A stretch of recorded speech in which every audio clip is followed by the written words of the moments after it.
Mendengar topik ini, Xiao Yan tak kuasa menahan senyum kecut. Xuan Huang, di sisi lain, menatapnya dengan penuh minat. Kalian manusia selalu begitu pendiam. Jika saudara Xiao Yan tidak mau, aku tidak akan memaksamu. Karena kita sudah punya petunjuk ini, aku akan segera berpencar dan mencarinya. Sebelum menemukan petunjuknya, apa rencanamu, saudara Xiao Yan? Maukah kau mencoba metode pemisahan tubuh klan naga? Xiao Yan menggunakan jiwa void-nya, dan mereka berempat kembali ke sarang naga. Metode pemisahan tubuh klan naga cukup menarik. Ayo kita coba. Xiao Yan mengangguk. Meskipun ia tidak tahu seberapa besar manfaatnya bagi tubuh utama dan klon roh primordialnya, akan lebih bermanfaat untuk lebih dekat dengan alam surgawi dan membiarkan tubuh fisik utamanya berkembang lebih jauh. Tubuh utamanya yang tertahan di tingkat ketiga, menembusnya membutuhkan kesempatan dan pencerahan. Namun, menembusnya sekarang sangatlah sulit. Saudara Xiao Yan, tubuh fisikmu sangat kuat. Platform pemisahan naga klan naga pasti sangat cocok untukmu. Dengan teriakan Xuan Huang, seberkas api melesat ke arah mereka dari luar sarang naga. Sangat cepat, membawa daya hancur yang dahsyat. Pegunungan di bawahnya bergetar, membuat batu-batu berjatuhan. Kalau berani hancurkan sarang ini, kuhajar kau sampai mati. Xuan Huang baru saja selesai bicara ketika api hanya berjarak sepersekian inci. Kehilangan keseimbangan dalam sekejap mata, ia terguling dan terhuyung-huyung di dalam sarang naga, tetapi tidak terluka. Sebaliknya, ia melompat dan meloncat ke sisi Xuan Huang, menggesekkan kepalanya yang besar ke arahnya.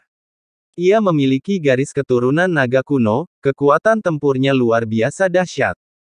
Entah kenapa, ia tertinggal di alam ilahi, garis keturunannya belum sepenuhnya aktif. Seiring waktu, meskipun mungkin tak mencapai level Master Jiuyin, ia akan tumbuh menjadi salah satu petarung terbaik ras naga.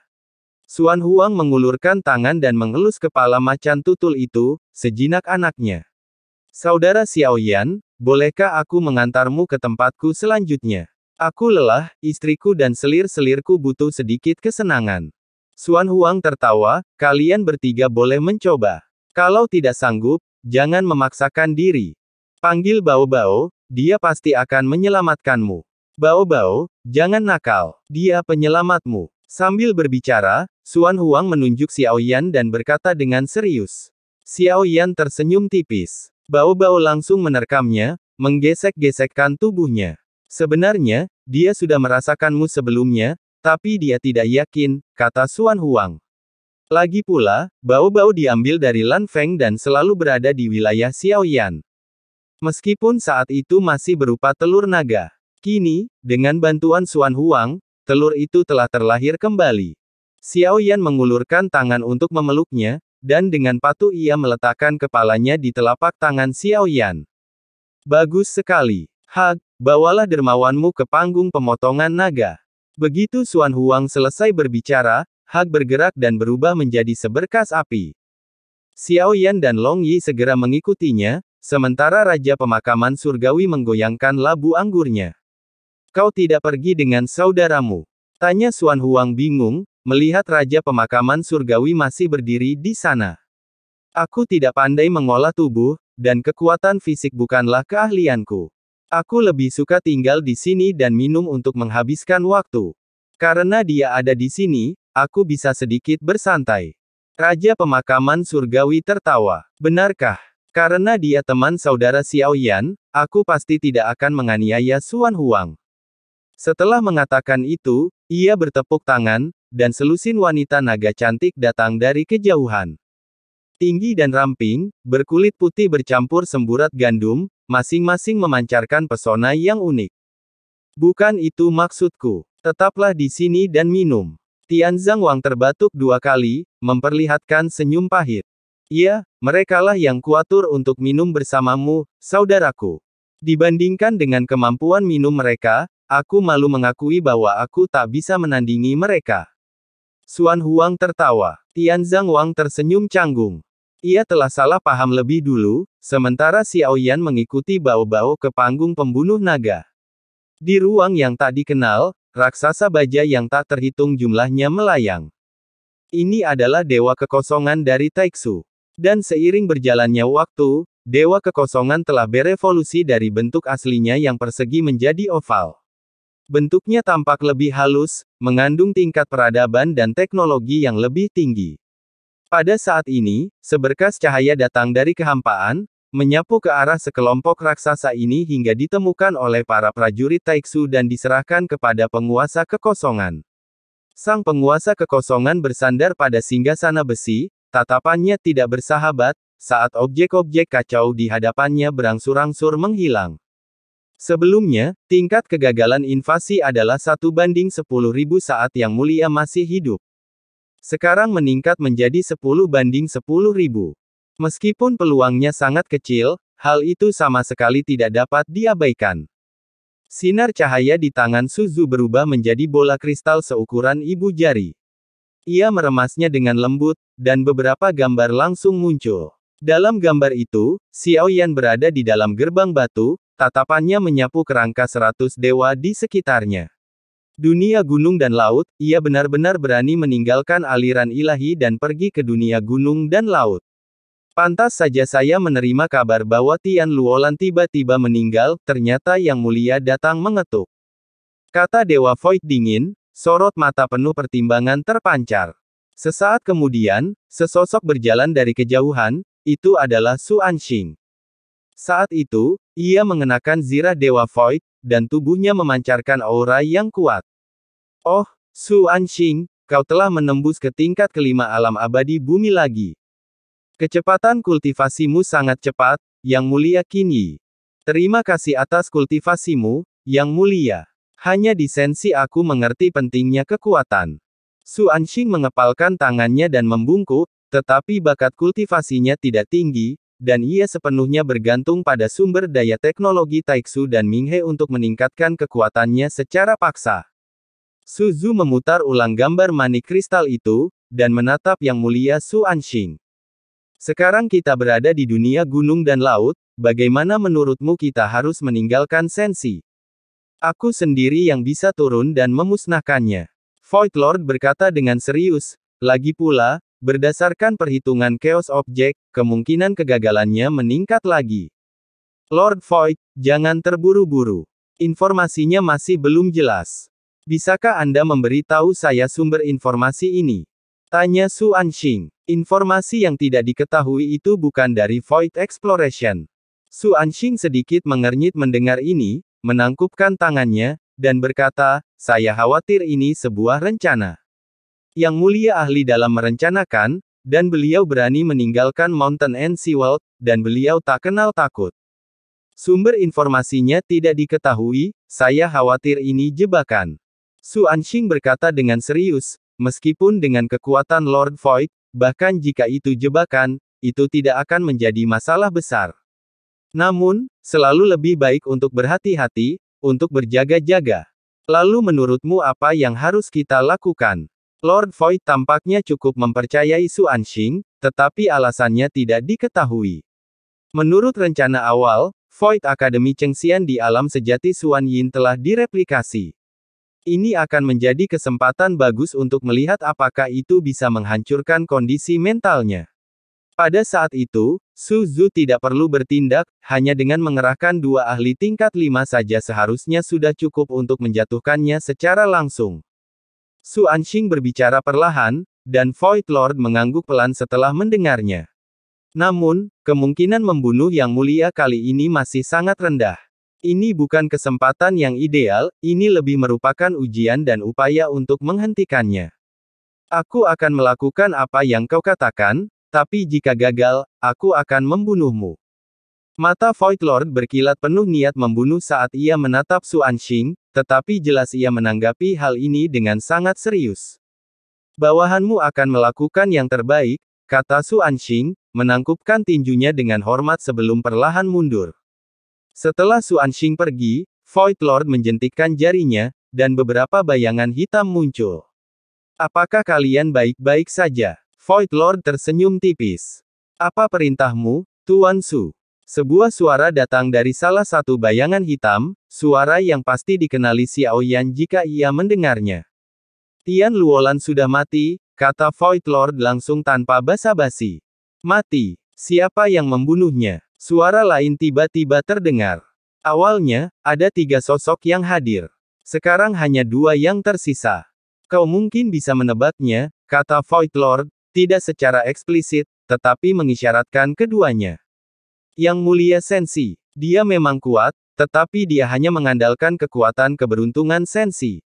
Tian Luolan telah kembali ke Yang Mulia Gunung dan Lautan, bagaimana mungkin dia membunuhnya? Suara itu familiar, itu adalah Yao Nantian yang berbicara. Namun, ini hanyalah teknik rahasia, teknik ini tidak dapat mengungkapkan penampilannya, hanya mengirimkan suara. Mungkinkah Yang Mulia telah pergi ke gunung dan lautan? Suara lain datang dari gua es dan guntur. Hati-hati. Jika Yang Mulia menemukannya, kalian bisa memberi tahu saya nanti. Setelah penguasa Void selesai berbicara, dia melambaikan tangannya, dan kedua sosok itu menghilang. Su Chu duduk di singgasana besi, merenung sejenak, lalu melambaikan tangannya lagi. Sebuah celah spasial muncul, dan sesosok melayang di dalamnya, itu adalah Tabib Sukian yang dihukum. Kalian boleh keluar sekarang. Sosok Tabib Sukian tampak ditarik paksa keluar dari celah spasial. Dia tampak agak berantakan di aula utama tempat Su Zhu berada. Sebagai pengkhianat Taiksu, sudahkah kau memikirkan semuanya dengan matang akhir-akhir ini?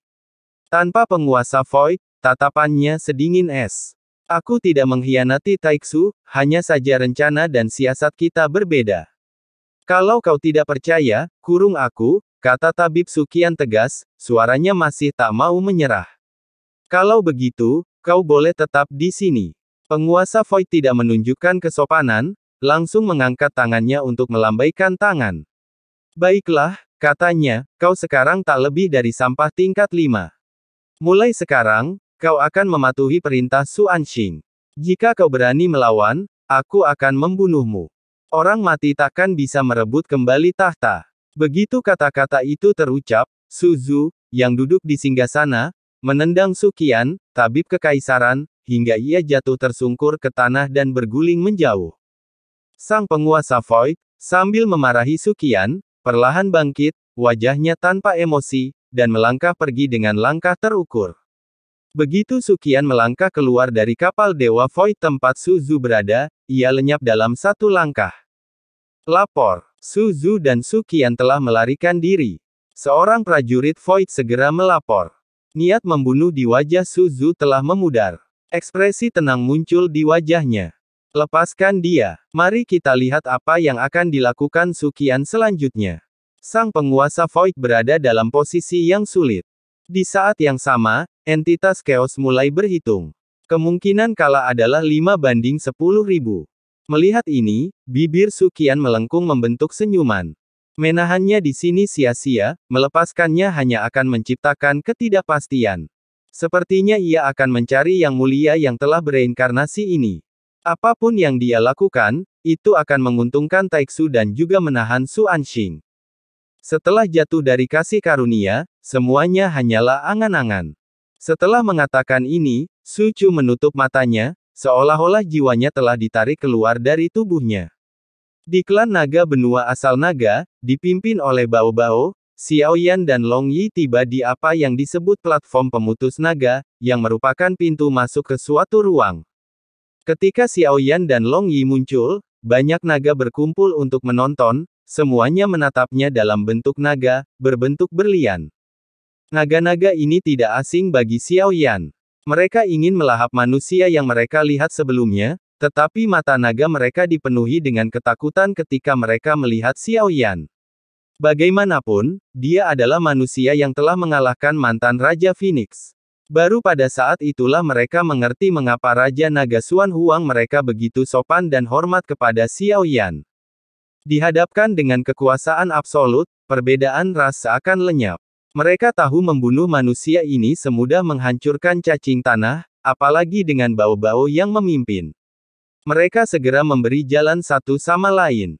Raungan naga yang rendah dan memilukan menggema dari segala penjuru. Inilah percakapan mereka, mereka sedang membahas metode pemisahan tubuh ras naga. Manusia tak sanggup menahannya. Long Yi menerjemahkan untuk Xiaoyan. Menjelaskan bahwa Xiaoyan tidak tertarik dengan hal ini. Ia bahkan berharap teknik pemutus tubuh klan naga akan lebih kuat, karena akan lebih bermanfaat baginya dan klon roh primordialnya. Seketika, Xiaoyan dan Bao Bao melangkah ke panggung pemutus naga, dan auman naga bergema. Ketiga sosok itu lenyap tiba-tiba, tiba di ruang yang asing. Di sini, dunia diselimuti kegelapan, langit berwarna merah menyala, dan sekelilingnya diselimuti lapisan api. Ini berbeda dengan kolam nirvana klan Phoenix. Api di sini dipenuhi dengan kekuatan penghancur, dan banyak sosok naga hadir. Pada saat ini, sebuah api muncul entah dari mana dan menyerbu tubuh Xiaoyan. Ini bukan api biasa, melainkan api pemutus tubuh. Saat api itu memasuki tubuh Xiaoyan, api itu melesat menuju meridiannya. Bao Bao, mengabaikan mereka berdua, mengejar api itu sendiri. Xiaoyan duduk bersila di udara, dikelilingi oleh api. Ia menenangkan pikirannya, membiarkan api pemutus tubuh memasuki tubuhnya. Klon roh primordialnya juga terpisah, tetapi api itu datang terlalu lambat. Xiaoyan segera menggunakan kekuatannya untuk memanggil api, memanfaatkan api pemutus tubuh yang tak terhitung jumlahnya. Gelombang besar api ini segera menyerbu tubuh utama Xiaoyan dan klon roh primordialnya. Melihat ini, mereka sangat gembira, membuka mulut mereka seolah-olah ingin melahap api tersebut. Saat api penempa tubuh membanjiri, tubuh fisik Xiaoyan merasakan sensasi terbakar yang hebat, memaksanya untuk melambat. Sementara itu, Raja Naga Xuan Huang secara bersamaan menggunakan 10.000 api jiwa naga untuk memisahkan tubuhnya.